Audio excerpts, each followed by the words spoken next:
Good morning class 7th के सभी student. जैसा कि हम लोग हिंदी व्याकरण में हम लोग दूसरा चैप्टर पढ़ रहे हैं वर्ण विचार। तो वर्ण विचार में हम लोगों ने पढ़ा कि जो है वर्णमाला क्या होता है, स्वर किसे कहते हैं, व्यंजन किसे कहते हैं और स्वर के कितने भेद होते हैं। जैसा कि यहाँ पे आपको बताया गया, हर्ष स्वर होते हैं, दीर्घ स्वर होते हैं, प्लुप्त स्वर होते हैं। तो इन सब के विषय में पढ़े। उसके अलावा हम लोगों ने पढ़ा कि अनुस्वार क्या होता है। अनुस्वार में जैसे एक शिरोरेखा के ऊपर कोई भी शब्द के ऊपर एक बिंदी लगा देने से वो अनुस्वार कहा जाता है।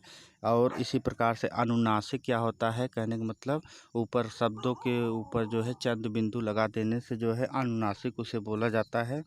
विसर्ग में क्या होता है, जैसे विसर्ग में दो मतलब शिरोरेखा के बगल में किनारे में जो दो बिंदी लगा देते हैं, जैसे हम लोग यूज करते हैं प्रातः, अतः, हाँ, स्वतः, अंततः।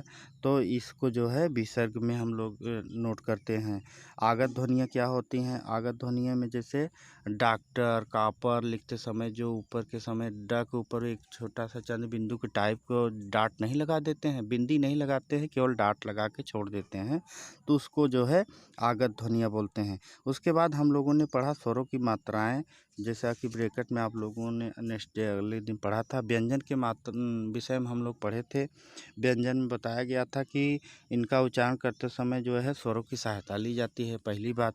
और जो है इनका उच्चारण करते समय हवा मुख से अलग अलग स्थानों को छू कर निकलती है, तो उसको जो है हम लोग व्यंजन बोलते हैं। इनका स्वतंत्र रूप से उच्चारण नहीं किया जाए। और आगे बता रहा है कि व्यंजन का हम लोग स्वतंत्र रूप से उच्चारण नहीं किया जा सकता, क्योंकि व्यंजन को प्रयोग करने के लिए उसमें स्वर लगाना पड़ता है। तो हिंदी वर्णमाला में जैसा कि इनकी संख्या 35 है, 33 बताई गई है, तो आप इसको नोट करेंगे। अब आगे हम आज आप लोग पढ़ेंगे जो है पृष्ठ संख्या 13 पे। देखिए 13 पे जैसे कि यहाँ पे दिया गया है कि कितने वर्ग होते हैं। तो आप यहाँ पे नोट कर लीजिए। यहाँ पे क वर्ग होता है, च वर्ग होता है, ट वर्ग, त वर्ग, प वर्ग, अंतस्थ व्यंजन, ऊष्म व्यंजन। जैसा कि आपको 7 कॉलम दिखाई दे रहा होगा, तो इन सबको पढ़ेंगे। क वर्ग में क्या क्या आता है, जैसे यहाँ पढ़ लीजिए क ख ग घ। च वर्ग में च छ ज झ। ट वर्ग में त थ द ध। तो ये हमारा वर्ग है। इसी प्रकार से यहाँ पे कुछ विशेष दिया गया है, जो कॉलम दिखाई दे रहा है पीला वाला कॉलम, इसको आप अपने से पढ़ लेंगे। हम आपको केवल पॉइंट हम आपको बता दे रहे हैं, बाकी आपको भी पढ़ना है और उसके बाद पूरा हो जाने पे हम एक्सरसाइज करवा देंगे। अब यहाँ पे नीचे देखिए, कॉलम के नीचे दिया गया है व्यंजन के भेद। व्यंजन के कितने भेद होते हैं यहाँ पे जैसा कि देख रहे हैं, स्पर्श व्यंजन, अंतस्थ व्यंजन, ऊष्म व्यंजन। कहने का मतलब व्यंजन के 3 भेद होते हैं। कौन कौन? स्पर्श व्यंजन, अंतस्थ व्यंजन, ऊष्म व्यंजन। स्पर्श व्यंजन 25 होते हैं, अंतस्थ व्यंजन 4 होते हैं, ऊष्म व्यंजन भी 4 होते हैं। तो सबसे पहले हम लोग बात करेंगे स्पर्श व्यंजन के विषय में। स्पर्श का मतलब क्या होता है? स्पर्श का मतलब होता है छूना, छू लेना, किसी को स्पर्श कर लेना, वही होता है। तो यहाँ पे स्पर्श का यानी छूना जिन व्यंजनों के उच्चारण के समय श्वास, वायु, जिह्वा और मुख के अलग अलग भागों को स्पर्श करती है, वे स्पर्श व्यंजन कहलाते हैं। कहने का मतलब एक मुख के द्वारा जब हम किसी शब्द को बोलते हैं, तो वह हमारी जिह्वा जो होती है, वह जो है मुख से अलग अलग भागों को स्पर्श करती है। जैसे दांत में कभी छू लेती है, कभी ऊपर के कंठ में छू लेती है, तो कभी जो है जिह्वा मुख खोल करके बात करते हैं। तो ये सब जो है यानी हमारी जिह्वा जिधर जिधर छूती है, अलग अलग स्थानों से छू कर निकलती है, तो उसी को हम जो है स्पर्श व्यंजन बोलते हैं। यहाँ पे जैसा कि बताया गया है कि ये कुल इसकी संख्या 25 बताई गई है। यहाँ पॉइंट में देखें कि यहाँ पे दिया गया है, प्रत्येक पंक्ति के प्रथम वर्ण के नाम के आधार पर उस वर्ग के अंत व्यंजनों को जाना जाता है, जैसे क वर्ग, च वर्ग, ट वर्ग इत्यादि। अब हम लोग पृष्ठ संख्या जो है 14 को खोलेंगे। 14 में देखिए क्या है, 14 पे दिया गया है अंतस्थ व्यंजन को हम लोग पढ़ेंगे। तो जैसा कि आप लोग पृष्ठ संख्या 14 पे देख रहे हैं, अंतस्थ व्यंजन क्या होता है। अंतस्थ व्यंजन में बताया जा रहा है कि मध्य, अंत का मतलब होता है मध्य, रथ, अस्थ। अस्त का मतलब होता है स्थित। तो कहने का मतलब ये होता है कि इन व्यंजनों का उच्चारण स्वर तथा व्यंजन का मध्य का सा होता है। कहने का मतलब स्वर और व्यंजन दोनों के मध्य का होता है। उच्चारण के समय जिह्वा मुख से किसी भाग को स्पर्श नहीं करती है। इनकी संख्या 4 बताई गई है, जैसे य, र, ल, व। तो कहने का मतलब इनका उच्चारण करते समय जो है ये जिह्वा आपकी जो होती है, जीभ जो होती है वो किसी स्थान को नहीं छूती है। तो इसकी संख्या कुल 4 है। जैसे य बोलिए, य, र, ल, व। तो कि जिह्वा जो है किसी स्थान को नहीं छू रही है, तो इसी को हम लोग बोलते हैं अंतस्थ व्यंजन। अंतस्थ व्यंजन में कौन कौन से शब्द आते हैं? य, र, ल, व। इसको याद करेंगे आप। तीसरे पॉइंट में हम लोग बात करेंगे ऊष्म व्यंजन क्या होता है। ऊष्म व्यंजन, ऊष्म का मतलब होता है गर्मी, गर्म होना।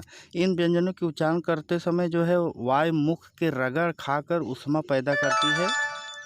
पैदा करती है, यानी उच्चारण के समय जो है मुख से गर्म हवा निकलती है। कहने का मतलब ये जो वर्ण हम बता रहे हैं, जो शब्द बताएंगे, ऐसा लगेगा कि आपको जो है ये शब्द जब उच्चारण करेंगे तो ऐसा लगेगा कि जैसे इसमें गर्मी पैदा हो रही है और यह रगड़ खा के निकल रही है, जैसे स, ख, स, ह।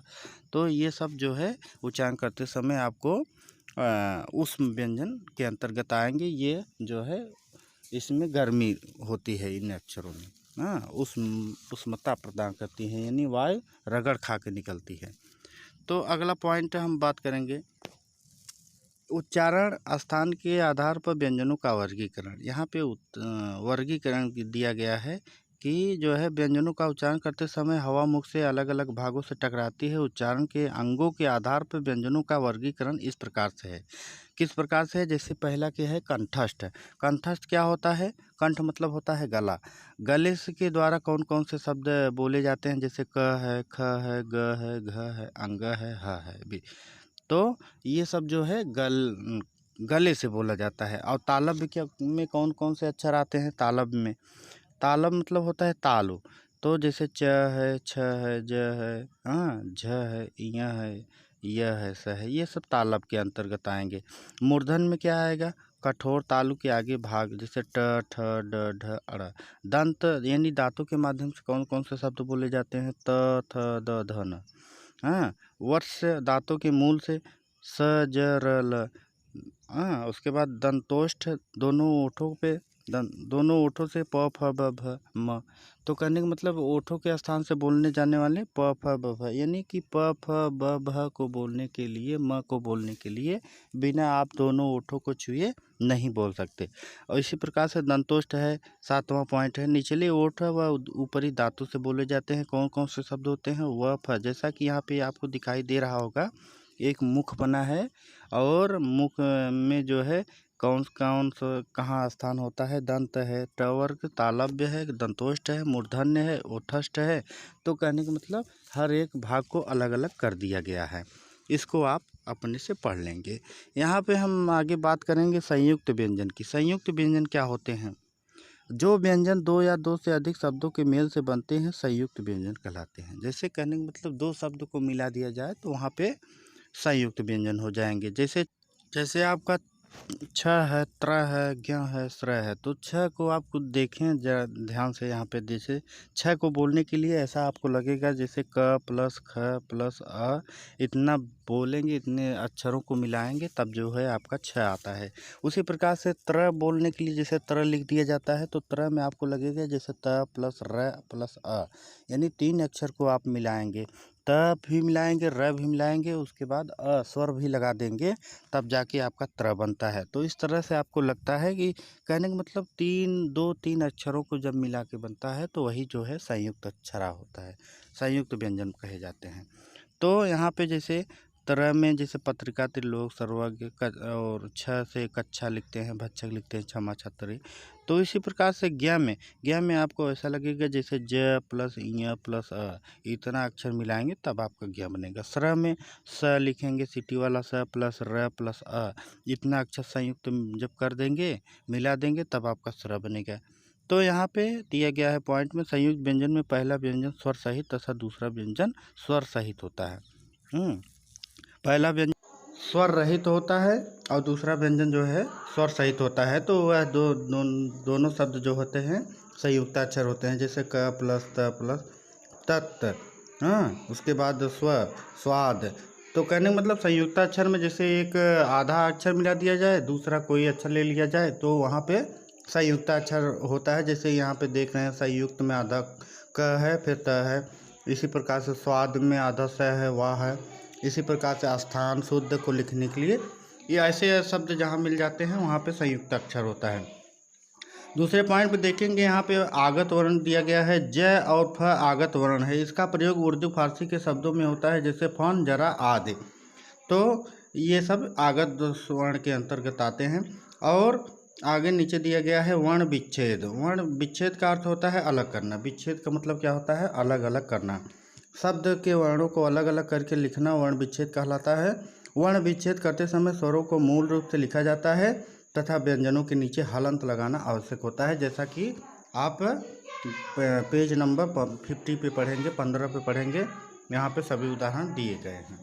अब उदाहरणों के माध्यम से, जैसे कि यहाँ पे आ ई करके दिया गया है, पॉइंट दिया गया है। तो जैसे रजत में जैसे आप वर्ण विच्छेद करेंगे तो र प्लस अ प्लस ज प्लस अ प्लस त प्लस अ इतना लिखेंगे तब आपका रजत होगा। इसी प्रकार से राजा में कितने वर्ण विच्छेद करने पड़ेंगे आपको? र प्लस आ लिखना पड़ेगा, फिर प्लस ज, फिर आ लिखना पड़ेगा, तब आपका राजा बनेगा। इसी प्रकार से किला में क प्लस ई प्लस ल प्लस आ इतना करेंगे तब आपका किला। इस प्रकार से पूरे उदाहरण को आप पढ़ लेंगे। यहाँ पे वर्ण संयोग दिया गया है, इसको भी पढ़ेंगे। शब्द के विच्छेद किए गए वर्णों से मिलाकर पहले वाली स्थिति में लाना वर्ण संयोग कहलाता है। जैसे यहाँ पे स प्लस अ प्लस ब प्लस, तो इतना शब्द मिला करके शब्द बना है। इस प्रकार से जो है यहाँ पे नीचे एक पॉइंट दिया गया है, उच्चारण तथा वर्तनी की अशुद्धियाँ भी देखना है। पेज नंबर 15 को आप अपने ध्यान से पढ़ लेंगे। उसके बाद उसी प्रकार से यहाँ भी दिया गया है पेज नंबर 16 में भी आपको जो है समस्त अशुद्धियाँ दिया गया है। और ई संबंधी अशुद्धियाँ दिया गया है, उ संबंधी अशुद्धियाँ दिया गया है, री ए संबंधी अशुद्धियाँ। जो भी अशुद्धियाँ हैं आप उसको जो है आप ध्यानपूर्वक पढ़ लेंगे। अगले दिन जो है नेक्स्ट दिन जो है हम आपको प्रश्न उत्तर करवा देंगे और एक्सरसाइज करवा देंगे। ये चैप्टर आपका समाप्त हो जाएगा। इसके बाद अब हमें हिंदी फर्स्ट आपकी जो बुक है वो हमको प्राप्त हो गई है। आगे से हम लोग हिंदी प्रथम की किताब पढ़ेंगे, हिंदी फर्स्ट पढ़ेंगे। तो पहले चैप्टर से पढ़ेंगे, पहले एक्सरसाइज हो जाने के बाद। तब तक के लिए ओके, थैंक्स।